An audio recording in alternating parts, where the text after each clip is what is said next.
Hello, everyone. Sunday coming at you with some stuff to say. Today, I want to talk about the concept and history of United We Stand, Divided We Fall, and how it applies to where America finds herself.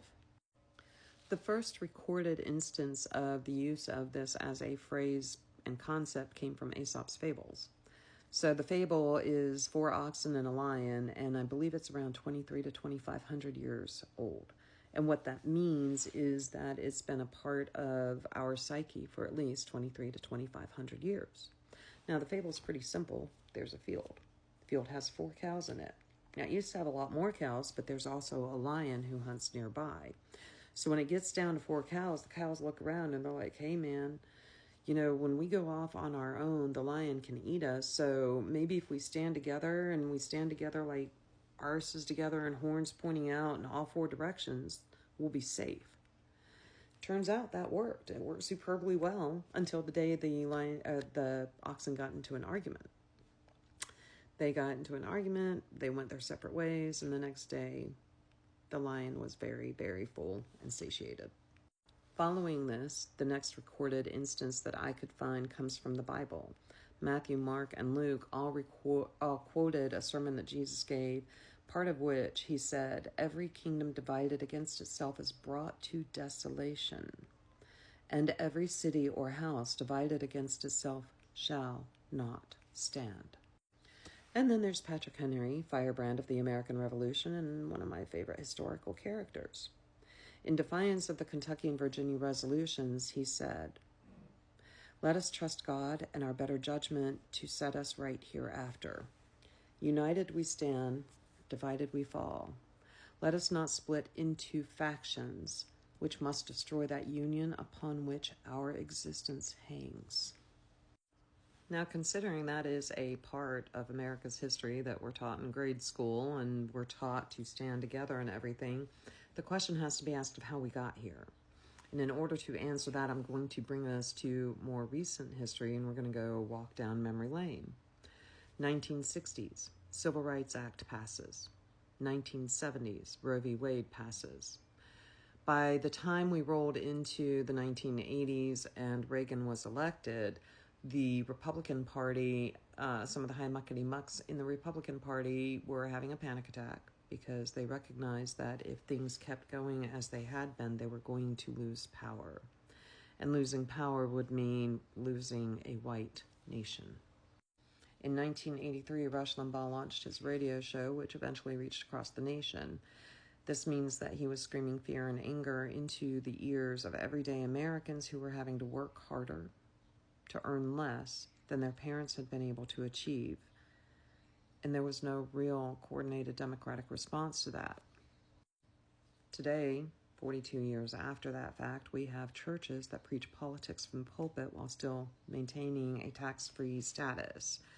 Partly because when they started preaching politics, when they started telling their parishioners and members how to vote, and I was one of those members back in the day.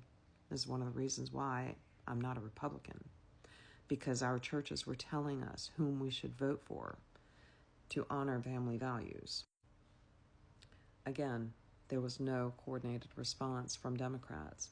There was not even recognition.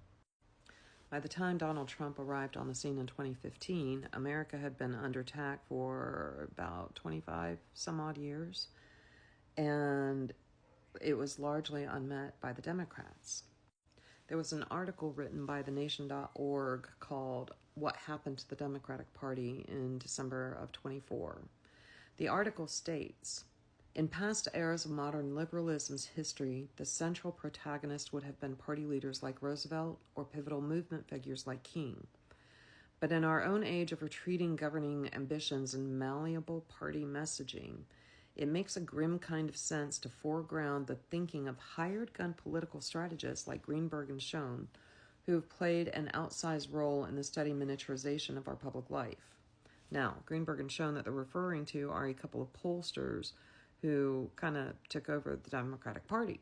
The article continues, "These 2 men, bitter rivals for clout and clients in the retooling Democratic Party of the Clinton era, understood better than many traditional New Dealers in the party's leadership cast that a massive, if slow-moving, political realignment was underway.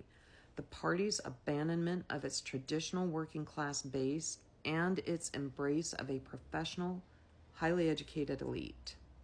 This turned to a new breed of voters, called Atari Democrats, as the journalist Chris Matthew coined them, marked an ideological transformation in the party as well as a social one. Democrats began to preach a gospel of cultural tolerance and demographic diversity, even as they broke from basic issues of economic fairness. I have said for a very long time that the Democratic Party has an arrogance issue. It has an arrogance issue. I repeat that Donald J. Trump did not arrive on the scene in a vacuum. Today's Democratic leadership is more interested in norms and mores and following precedent and keeping up appearances than it is in meeting the moment. There are exceptions. AOC, Jasmine Crockett, Waltz, Whitmer, and others among them, Pete Buttigieg. There are exceptions, but by and large, most have forgotten that we, the people, are the ones who bring elected representatives into power. We've been brought here by fearmongers and elitists, and it's been to purpose. We must be the ones who bring us out of this. We have to confront reality, and then we have to determine the path that we're going to take, but we have to do it with our eyes wide open. America, as it existed prior to November 5th, does not exist anymore. My friends, part of confronting reality means that we need to relearn all of the ways in which we are similar, rather than harping on the ways in which we're different. So, what does Sunday have to say? Sunday says it's time to start asking some tough questions like, why do we still only have two parties?